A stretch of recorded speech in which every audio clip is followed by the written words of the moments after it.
All right. Yeah, we had a tough game Saturday. They're a good team. We didn't play well enough to beat them.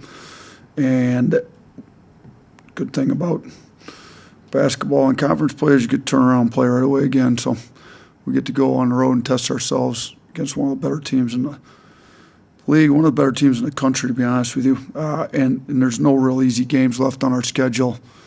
I mean, you look at the rankings of our, we got 6 opponents left. I believe they're all top 25. At least they were before. So I haven't really looked at much other than trying to get ourselves ready for Missouri. They're top 5 in the country in steal percentage. We've had an issue with turning the ball over.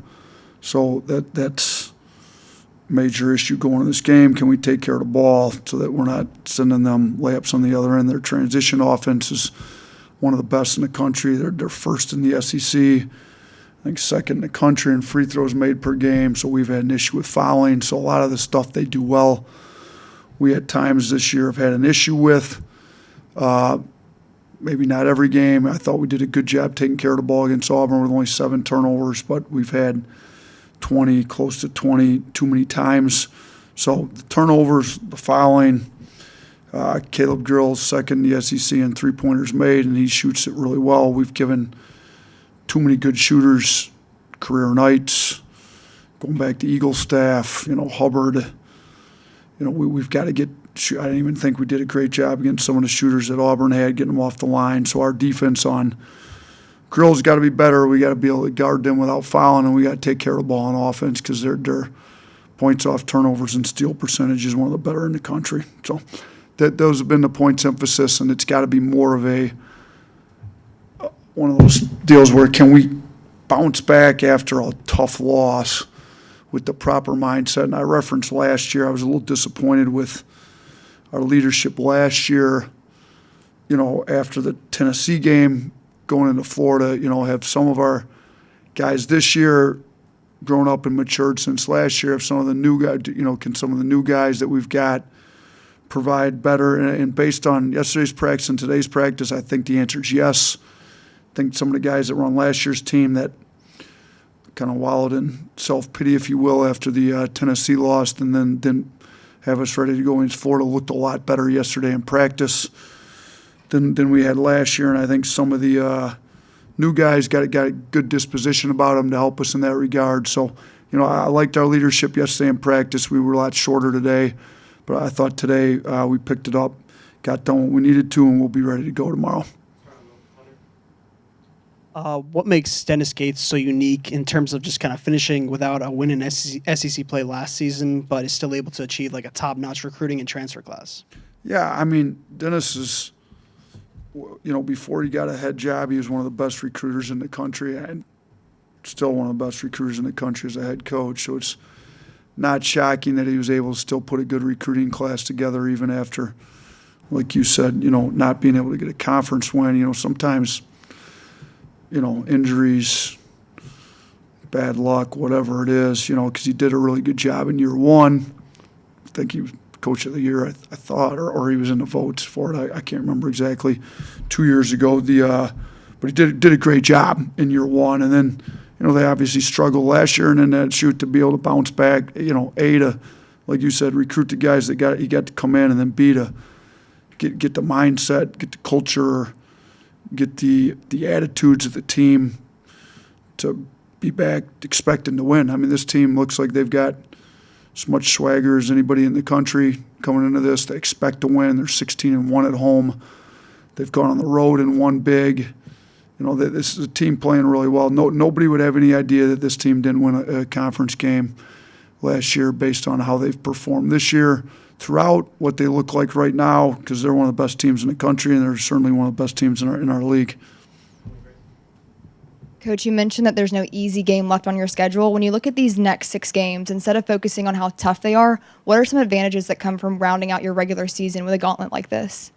Yeah, I mean, instead of looking at what we have to do, it's more like what do we get to do? We get to play against some of the best competition in the country to test ourselves. We get to, if we bring it and are fortunate enough to get the win, we get to rattle off quality wins to get our NCAA tournament seeding up. I saw the committee came out with their, I think we were a 1 seed. I didn't look too close at that. I was trying to figure out what went wrong in the Auburn game, but I did, take a minute to look at that.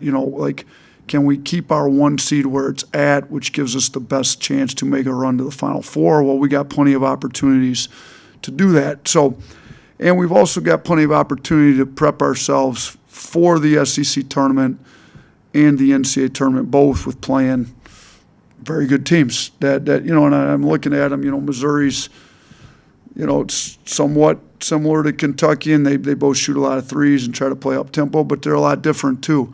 So we got different, and then we go to Mississippi State, and they got some similarities with an elite shooter like Hubbard, Grill. Kentucky's got elite shooters, but they're different. So there's similarities in these teams. Chaz Lanier at Tennessee, great shooter. They're super tough. Defensively, Tennessee does it, a lot different than maybe Mizzou or Kentucky. But the similarities, we've got to do a better job. And what we've struggled with, the difference is we've got to be able to adjust game to game and play all different styles. Because when you get into the NCAA tournament, you play at College of Charleston, and then you very up and down, free flowing. Then you got to turn around and play Grand Canyon, like smash mouth. Mo D wasn't needed nearly as much in round 1, and we don't win the game without him in round 2. So you look at these opponents, we're going to have to play different styles, different people to make another run in the NCAA tournament. We've got these guys, whether it's Saturday, Wednesday, Saturday, Tuesday, just bang, bang. We got to churn them out. We got to figure out ways to get wins. A small picture question here, not big picture, but when Cliff lost the opening tip against Auburn, it just occurred to me it's been a long time since he's lost an opening tip. I know you track everything. Is his success rate winning those kind of off the charts? Off the charts in a bad way, you mean? Like never winning them? Is that what you're saying? Or it's been a long time since he lost one? Oh, since he lost one? Yeah, I didn't even realize that. So he's been winning. Did you track that? I don't have those. I don't track it, but I know. Somebody in here's probably got it tracked with all the analytics we got. So he's been winning all of them and then lost against Auburn? Pretty much. I don't know what it is. He's long. His wingspan's ridiculous. He gets up. Hopefully he wins against Missouri. I don't know, but it's actually a good stat. I'm sure somebody in here would have it in the next 2 minutes if you want to know. You don't keep, right? Yeah, well, he had been losing a few there for a minute. Then he must have got a bunch of them, according from you. And then I do know he lost the one because our first possession didn't go like we wanted it to. And before you knew it, it was 9-zip. So we've had bad starts at Missouri in the past year too. So it'd be helpful if we won the tip, scored to make sure we weren't going down big early. But it's a good stat. We'll have to look it up. Won't take long. Given his ball handling and shooting ability, is it advantageous to play Aiden with Mark? But then also, how do you kind of balance that by giving up maybe the spark that Aiden would give you off the bench? Look, we've looked at a few different analytic things that way since the Auburn game. Because shooters, creators, combination, we probably need at least 2 of the 3. Can you play LeBaron with Mark more to create, to get Mark easier shots? Can you play with Holloway and Sears together? They can both create and shoot to get each of them more shots. Can you play Barron with, either one of those so Barron can create to get them shots? When you do play Barron with Mark, because Barron doesn't shoot it as well as Biz, CY, and Mark, can you put Barron in there with 2 of CY, Mark, and Holloway? What does it do to us defensively if you put Barron, Mark, and Holloway in together because they're all smaller? We did look at all those 2-man lineups, 3-man lineups with who. We looked at a lot of that. So the fact you're asking that, nicely done. You're asking the right questions, as were we. We are going to experiment a little bit with some of that stuff, just making sure there's enough guys that can create offense, enough shooters out there to keep the floor open with the appropriate lineups in. So that we did take a good hard look at that over the last couple of days. Yeah, kind of a similar question, but I know you moved LeBaron out of the starting lineup when he had that ankle. But now that he's back healthy, has there been consideration? You were just kind of talking about it of moving him back into the starting Yeah, lineup. there is, just because like we love what CY's given us with shooting, toughness, leadership, all that. The issue is, as good a shooter as he is, he's in his eyes a lot of things I love about him. Mark's probably the only creator in the starting lineup. It helps, kind of like Tony had talked about, to have either Mark and Holloway or Mark and LeBaron together. So, like, Holloway's been great off the bench. He can score it in a hurry, gives you that. His pace, he's the fastest of our guards. Sometimes it's nice to bring in a fresh guard that's playing super fast against either the other team's second unit or tired first unit. So, if you want to have two creators in, is it LeBaron and Sears, or do you make a quick sub early? Or like we also got to figure out who's healthy enough to go and all that stuff. But yeah, there's been talk of, the question he asked, we've talked a lot about that, and yes, there's been talk of this too as well. Yeah, the LSU game is the only one where the defense has allowed fewer points per possession in the second half than the first half. Is that a case of fatigue? Is it just natural second half? Is it guys getting complacent? Like, what would you attribute that to?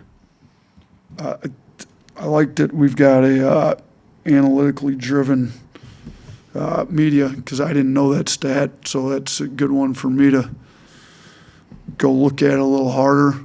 I did know that we were having second half issues going into that game. That's why we changed the group to start the second half. And obviously it must have worked on the defensive end, because it's still the only time we've had a better efficiency on the defensive end than the first half, which I didn't know that until you just told me that. I knew that we had issues before and that it worked that game. So, I'm going to be honest with you. We have our starts to the second half haven't necessarily fixed themselves. Maybe we do need a change in the starters, at least for the second half, even if we don't do it for the game. Maybe we need a little bit more of a wake-up call at halftime. Haven't felt the need to go crazy on, I don't want to say I do that often, but light a fire in the room, if you will, with all the fifth-year seniors we have. Maybe that needs to be a discussion we have with some of these guys that are fifth-year seniors, that our sense of urgency starting the second half has to be better. We did address and I think I even had the numbers wrong. I think we obviously started the game out 9-zip the wrong way against Auburn. I think they finished on a 7-0 run, and then it went from 9 to 14 before the first media timeout. So 9 and 7 is 16, and 5 is 21. And then we didn't close the game very well either. Obviously we had to foul intentionally, but even if you just count start, finish, start, not great with the starters that started either the game or the half, and the guys that finished the first half. So, I don't know why our second half defense, obviously some other teams, maybe make an adjustment, and we got to do a better job making adjustments. Maybe it's our lineups aren't right in the second half. Maybe it is a sense of urgency. Maybe it's some complacency, because it obviously not the case in the Auburn game, but we've been playing with a lead, and sometimes a strong lead. We built an 18-point lead at Arkansas. Are we not mature enough to guard when we're up? We had a big lead at Texas. Are we not mature enough to guard when we're up? We've had, multiple double-digit leads in the second halves against these teams, and I'm with you. I don't like our sense of urgency to guard when we have a lead. To me, that shows, some leadership issues that we've got to do a better job. So, thank you for informing me. I'm make sure our team knows that, and we'll look into that a little deeper. More analytics you guys give me, the more I like it. Appreciate it. This might not be as analytic, but no Aiden Terrell last game. Just was that more of a matchup thing, or what went wrong there? Yeah, I felt bad. He wasn't it had nothing to do with him. I love the kid. I actually praised him a lot in video this morning, because for a kid to not play in the game for the first time all year. And Mo D had multiple games where he didn't play last year, and I thought his attitude stayed great. And it's well known, everybody in here would agree, like we don't make a Final Four run without what he did in the NCAA tournament. So for Mo's attitude to stay as well as it did last year to come in and help us make a Final Four run for the first time in school history. Aiden Sherrell's attitude in practice yesterday, I told you we have practice MVP voting. There was only 2 guys that got practice MVP votes from the team yesterday, and it was Grant and Aiden Sherrell. So for him to come back and practice as hard with as good attitude as he did, when a lot of guys would have been immature, pouted, he's not that. So why didn't he play? They had the 2 bigs that started, so we thought it was maybe a game they could play. Cardwell got in foul trouble, which limited a lot of his minutes in the first half. I didn't think Cliff necessarily was great early, gave up the 2 threes, and Broome got off to a great start. We brought Mo D in. Mo D's been a little bit of a spark plug. He hit 2 threes. Mo D's a better matchup to guard Broome on the perimeter. And after Cardwell had picked the 2 fouls up, they weren't as big as what we initially thought they'd be, particularly in the first half. Then with Mo D doing a good job, and then Cliff did a really good job on him after he came back in after the first stint. We kind of went back and forth between Cliff and Mo D, who I thought were doing a great job, and then they didn't play 2 bigs nearly as much as we thought they would, and it kind of shook out that way, and it had nothing to do with what Aiden's been playing, because I think he's been playing much better basketball. So I did feel bad. We tried to win the game, and I thought we went with guys that were working, and I would anticipate Aiden getting minutes, in the first half here against Missouri, and then seeing where that goes from there. Coach, your team has really shown up to play on the road this season. Missouri could be the most underrated team in the country. What are the challenges that they present that you want to see your guys respond to? Yeah, those are both good points. I think, I told our team this morning in video, we've gone on the road at Kentucky when I thought maybe they were playing their best basketball. They were full strength. They had Lamont. They were good. We went to A&M when they were playing as good as anybody in the country and got a win. Went to Mississippi State. They were playing as good as they'd been playing all year, I thought, and got a win. Arkansas was maybe playing as good as they had been playing all year. We went in there and got a win. We went in, beat Texas pretty soundly, shot it well. So we've had very good wins on the road, and for whatever reason, we're 6-0 on the road and we're 4-2 at home. Now, Auburn was one of them at home, so they're number 1 in the country. So but we played well on the road. Missouri's 16-1, I believe, at home. The challenges they present, kind of what I talked about my first question. They turn people over a lot with their steal percentage. They've got elite shooting. They play with great pace. And we've had some issues with that. We've got to be super locked in and ready to go both after a loss and on the road. And this game is a little bit reminiscent of the Kentucky game, coming off a loss, going on the road against a really good team. And I hope we answer the bell like we did against Kentucky. You kind of mentioned it already with the defensive stuff, but we saw Cliff and Mo do a pretty good job against Broome on a couple possessions. What kind of jumps have you maybe seen there, and how do you need to keep seeing guys step up against the other team's best player?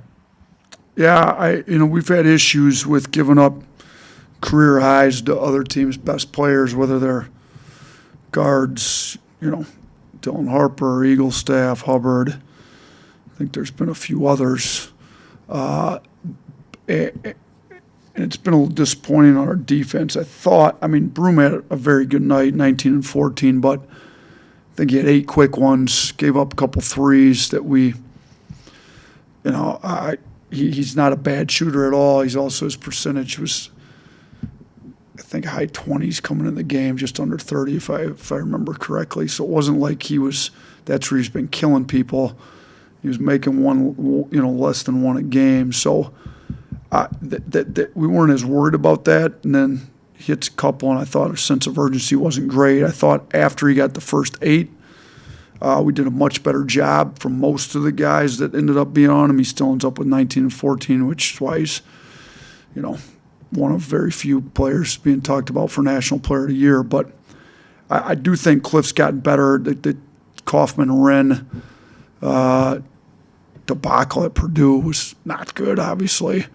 You know, we as a coaching staff took a lot of that because we just kind of assumed that this guy's been pretty good. He's been one of the best post defenders, best shot blockers in the country over the last 3-4 years. Like, he probably doesn't. We probably don't have to do a lot with that. Well, we still need the game plan. We got a better plan. I think he's done well, and I think his second stint and then every ongoing one after was significantly better against Broome Saturday.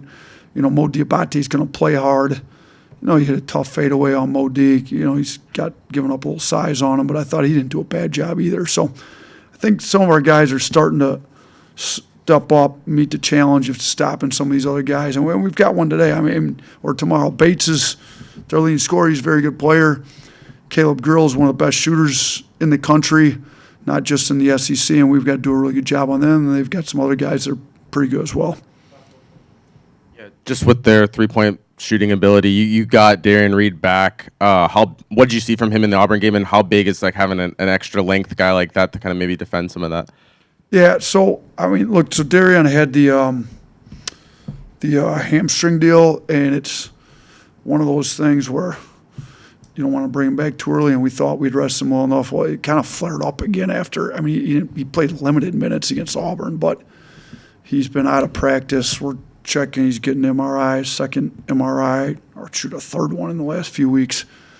Again, this morning, I believe. So, well, I think he'll be listed as probably doubtful based on not practicing yesterday and today. You know, hopefully the MRI shows up clean. Maybe all the swelling or the inflammation, whatever it is, goes out. Maybe he can go. Look, Darian's one of our best positional size athletic defenders, and he's done very good jobs on different guys when he's been healthy throughout the year. It would be great to have him because, like we've said, we've given up career highs to too many guys, and he's a guy that you can put on a 1, 2, 3, 4. Great size, fly around. It's hard not getting the reps, and he's missed, I think we've counted like over a third of 30, might be up over 35, 36% of our practice reps this year. So it's hard on both sides of the ball, but, as good as he is on defense sometimes, we're not getting the reps on offense. It's got to be a positive net on both sides of the ball. So, and he's missed the last 2 practices again. So I'm not sure where he'll be at, even if he's cleared to play tomorrow, just because of all the missed practice reps and everything. So we're just, I think he's going to be a pro. He came in McDonald's All-American. He's got all the intangibles as far as tough, great attitude, high IQ. He's athletic. A lot of the stuff that the pros are looking for. We really don't want to hurt his long-term career by rushing something to win a game or two, help him. So we're trying to do what's right by him and do it right, and we'll just see where he ends up after this MRI comes back here this afternoon.